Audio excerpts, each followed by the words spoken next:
कहानी उन आम घरों की है जहां खाने वाले तो कई, लेकिन कमाने वाला एक मर्द ही होता है। बावजूद इसके उससे उम्मीदें कम नहीं होती। देखिए जी, सामने वाले वर्मा जी कैसी अच्छी तरह से सफाई करते हैं छुट्टी वाले दिन अपने घर की, और एक आप हैं। अरे यार, उनके पास कार है, ऑफिस पास में है और हफ्ते में 2 दिन की छुट्टी होती है, तो फर्क तो पड़ता है ना। मेरी तो शादी ही गलत हो गई। अरे कोई मस्त लड़का मिलता, कमाता भी, घुमाता भी, घर के कामों में भी मदद करता, लेकिन नहीं जी, हमारे वाले को तो कमाने से फुर्सत ही नहीं, और कमाई भी ऐसी कि कोई जरूरत पूरी ही नहीं हो रही है। सुनील बेचारा शीना को देखकर सोचता है कि शीना सही कह रही है। देखने में सुंदर है, घर का सारा काम कर लेती है, उसे तो कोई भी अच्छा लड़का मिल सकता था। क्या सोच रहे हैं, भागने का इरादा तो नहीं है? अरे नहीं मेरी प्यारी बीवी, मैं तो नहीं, पर डर है कि तुम नहीं कहीं भाग जाओ मुझे छोड़कर। शीला सुनील के मुंह से प्यार भरी बात सुनकर मुस्कुराती है।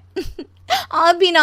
सुनील एक दिन ऑफिस से घर आता है कि तभी शीना कहती है, सुनिए जी, वो मेरी सहेली आई थी, सारा दिन वो लोग यहीं थे, अब जा रही थी तो मैंने कहा नहीं नहीं, मेरे पति छोड़ आएंगे ना तुम्हें, तो रोक लिया मैंने। सुनील थोड़ी देर कुछ सोचता है, फिर कहता है, ठीक है, मैं कपड़े चेंज करके आता हूँ। अरे तेरे पति को तो लग रहा है कि अच्छा नहीं लगा। अरे नहीं नहीं, ऐसी कोई बात नहीं है, रुको मैं अभी उन्हें घर के कपड़े देकर आती हूँ।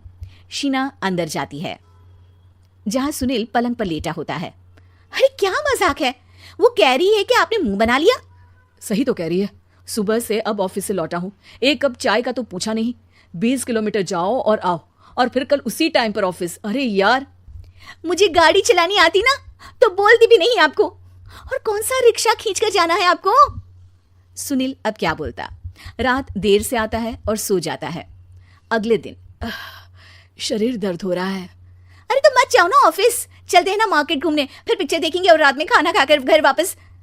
सुनील जब सारे दिन की थकान वाला शेड्यूल सुनता है तो वो सीधे सीधे ऑफिस के लिए तैयार हो जाता है। अब आए दिन शीना की डिमांड बढ़ती ही चली जाती है और सुनील उसको पूरा भी करता। लेकिन एक दिन, ए जी मेरा भाई आ रहा है, उसे 2 लाख रुपए की जरूरत है। हाँ तो मैं क्या करूँ शीना, मेरे पास इतने रुपए नहीं है। हाँ हाँ पता है नहीं है, लेकिन किसी से लेकर तो दे सकते हो ना। अरे मैं किससे मांगू, मेरे तो जानने में भी कोई नहीं है जिसके पास इतनी बड़ी रकम हो।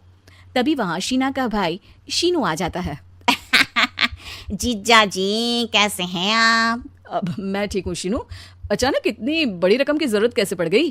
अरे जीजा जी, वो बिजनेस शुरू किया ना, तो उसके लिए पैसे की जरूरत है, काफी हो चुका है, थोड़ा पैसा बचता है तो मैंने सोचा आपसे ले लूं।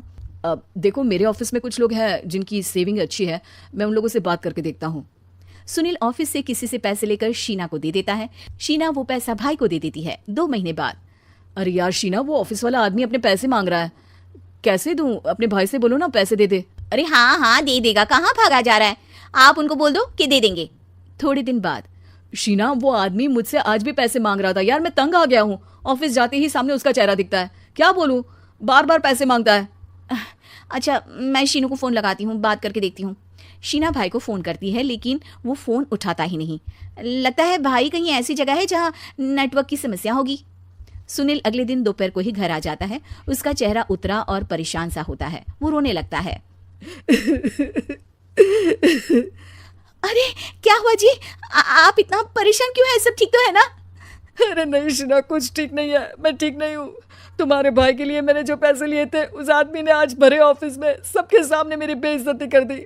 सबके सामने आज मैं कर्जदार बनकर खड़ा था। मैंने हर वो प्रयास किया घर चलाने के लिए जो मैं कर सकता था, लेकिन अब नहीं होगा। वो फिर रोने लगता है। अरे आप तो औरतों की तरह रो रहे हैं, मर्द हैं आप। क्यों, आदमी के सीने में दिल नहीं होता, या फिर वो इंसान नहीं मशीन होता है? अरे मैं थक चुका हूँ शीना, तुम समझती क्यों नहीं?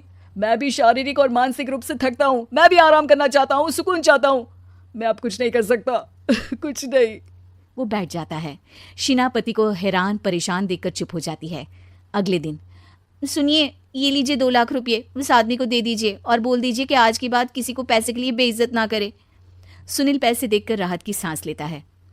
अरे शीना, तुमने तो मेरा बहुत बड़ा काम कर दिया, अब मैं शान से ऑफिस जा सकता हूँ, लेकिन ये पैसे आए कहाँ से? ये पैसे मैंने अपने गहनों को गिरवी रख कर लिया है।